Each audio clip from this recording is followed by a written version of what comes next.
That was last season. Last season, December 11th against Tampa Bay. Brock Purdy's first start. Niners light him up 35-7, and he was spreading that ball around 16-21, 185, 2 touchdowns. They scored 28 points in the first half. They were up 35-0. They were rolling in that game. Rolling. And that was the start of Brock Purdy and Brock Purdy mania. And now he's a starter, and he's playing well this year. He's bounced back very well after that 3-game losing streak, Shasky, against Jacksonville.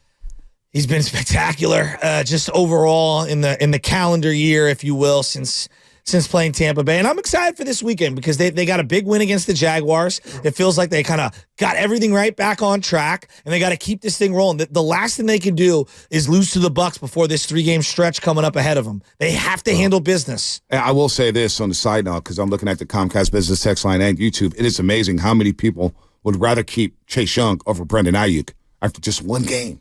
Yeah, I don't think it's going to be an either or. I don't think so either. But it's just wild. If you had to make that decision, folks will go with Chase over Brendan Ayuk. It's very interesting. All right, let's bring in TJ Rives. Does an amazing job with the Tampa Bay Buccaneers as a sideline reporter. TJ Rives will be out here in the Bay Area Sunday when the Bucs take on the Niners. They just lost 4 in a row. They got a big win last week against Tennessee at home, 20-6.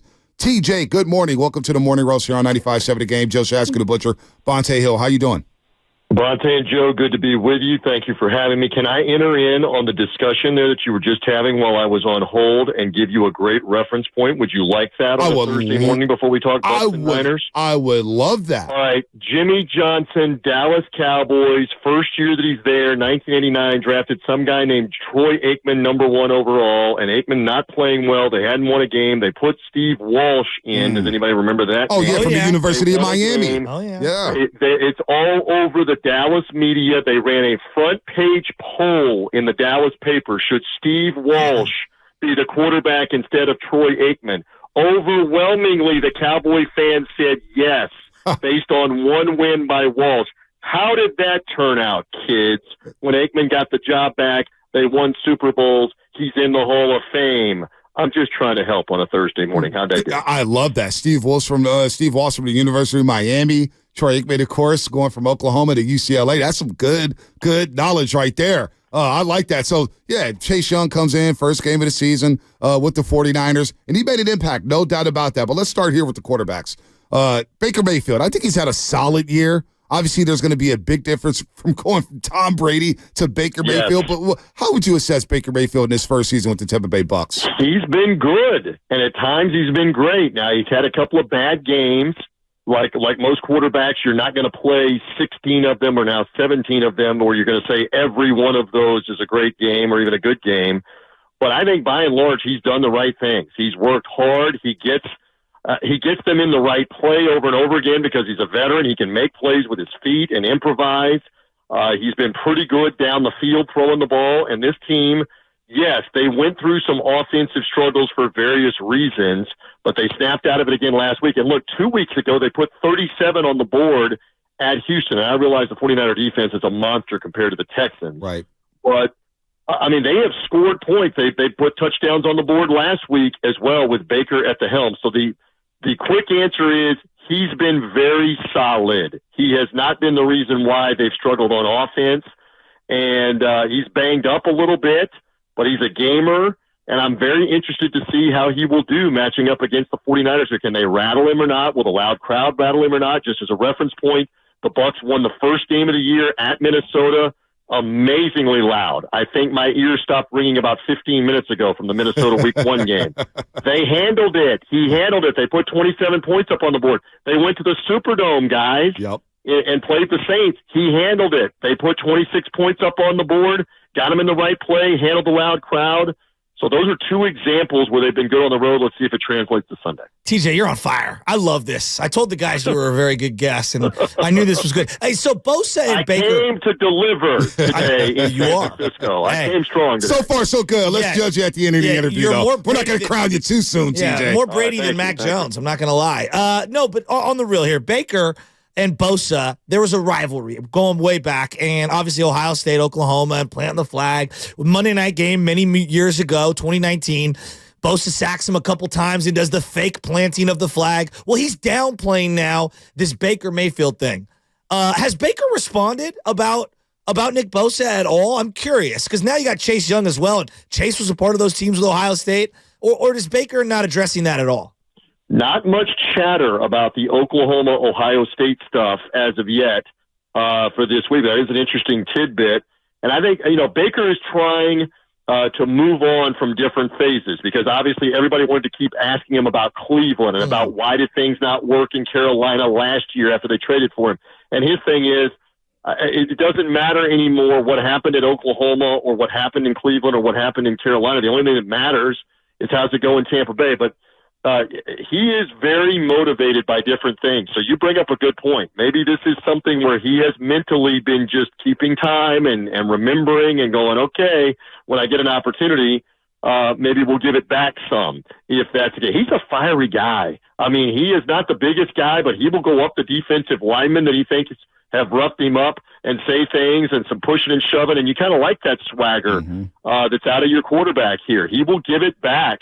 So I like that about Baker Mayfield. But good stuff there that going back even to the college days here, there's a little history with Bosa and Baker. No doubt about that. TJ Rives here on the Morning Rush on 95.7 The Game does a great job covering the Buccaneers, sideline reporter for the Tampa Bay Buccaneers. All right, last year, December 11th, Brock Purdy makes his first start against these Tampa Bay Buccaneers. A lot of the same personnel on that defense here. Do we have to talk about that, or have we moved on? Whoa. Yeah. Brady we don't have to talk horrible. about it. Yeah, well, that defense made him look bad. He was But also, there was a phantom. I will give Bucs credit. Yes. There's a phantom defensive holding call in that game where the Bucs got a pick, and it could have flipped that football game, and the Niners got the ball back and scored. But what was your impressions of Brock that day making his first start? And did you think after walking out of that stadium last year that, boy, Brock, the Niners have a good one here?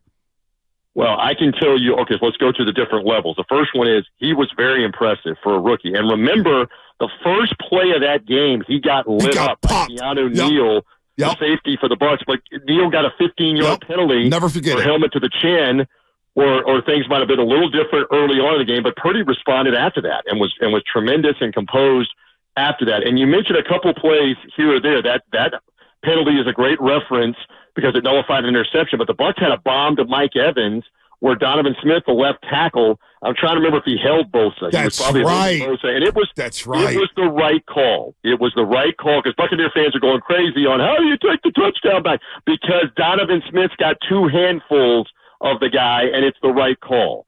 So that got wiped off the board. So you think about what might have been. Could they have hung in the game?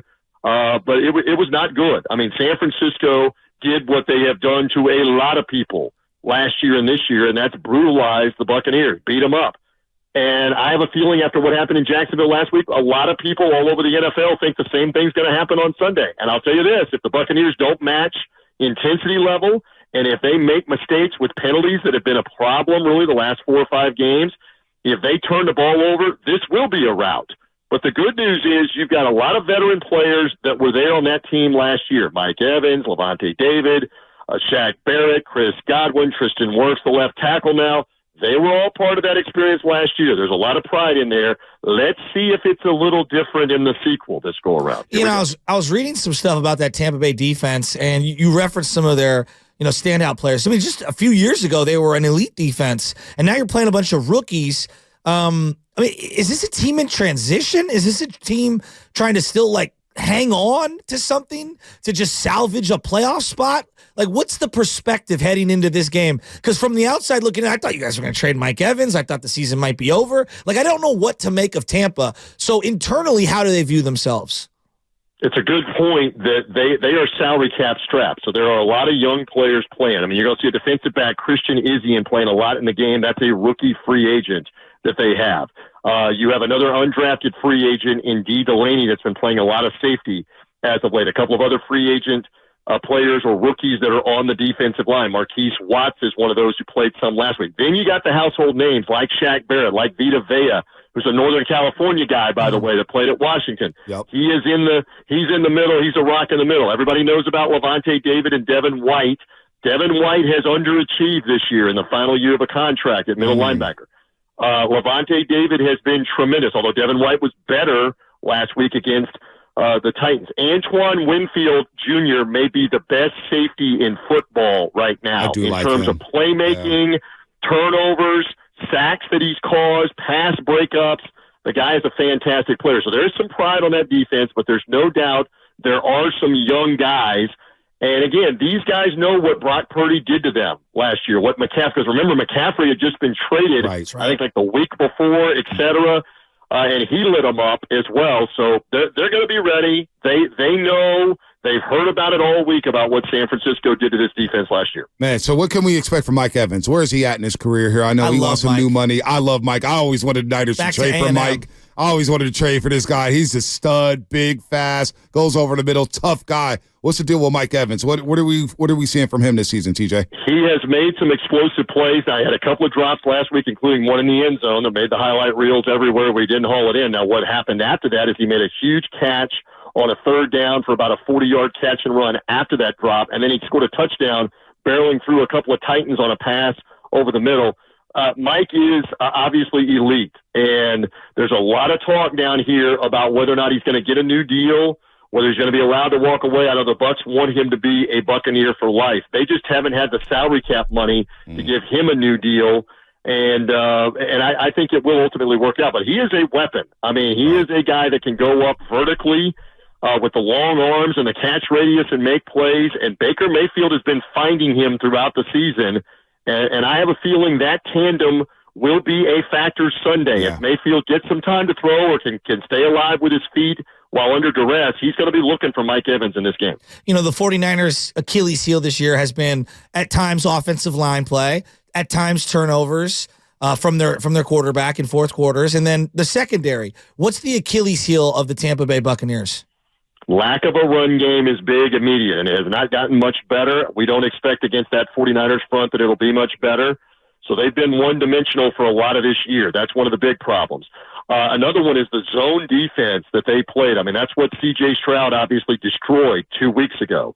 So basically what happened here, guys, this is not a secret. The players are talking about this.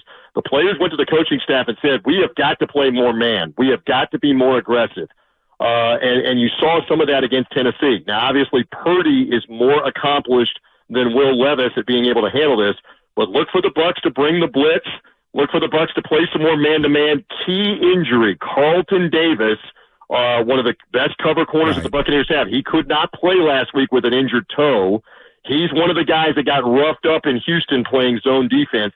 He's back practicing. We'll see if he can go this week to join Jamel Dean as the cover corners, and will the Bucs play more aggressive man-to-man because the zone defense has been bad when they've been in it a long amount of time. So we know Todd Bowles released Brian Leftwich as offensive coordinator last season here, but I'm looking at the Bucs from afar, and it feels like, and you can tell me if I'm wrong, TJ, it feels like Todd Bowles is coaching for his future in Tampa Bay. What's the chatter down there in Florida about Todd Bowles?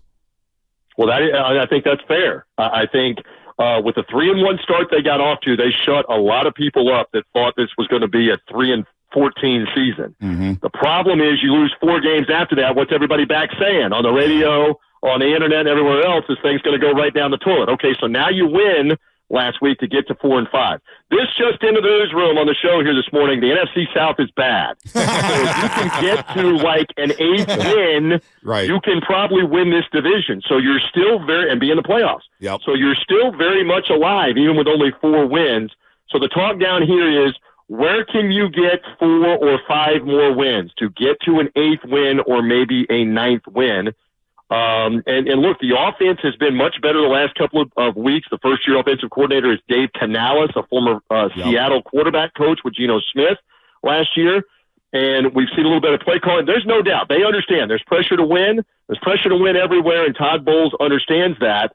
But if this team can continue to play well against some lesser competition down the stretch of the season, get to an 8th win, maybe a 9th win, they're probably a playoff team. They're probably the South champions, guys. Yeah, 2 games against the Panthers. I'm looking at the schedule now. You got the Colts after this week. He's so Panthers, happy. Falcons, Can't wait to play the Packers. Panthers. You got the Jags at home. You got the Saints at home. So it is very, very doable, and we'll see, man. TJ, really good stuff, Great man. stuff, Safe TJ. travels to the Bay Area, man. Enjoy your stay out here in the Bay Area. We appreciate the time today. Great to be with you guys. Let's see what happens with the Bucs and the 49ers. You have me back whenever you need me. Absolutely. TJ Rives, really good stuff. Sideline reporter for the Tampa Bay Buccaneers, giving us a great breakdown as we go behind enemy lines here. And it started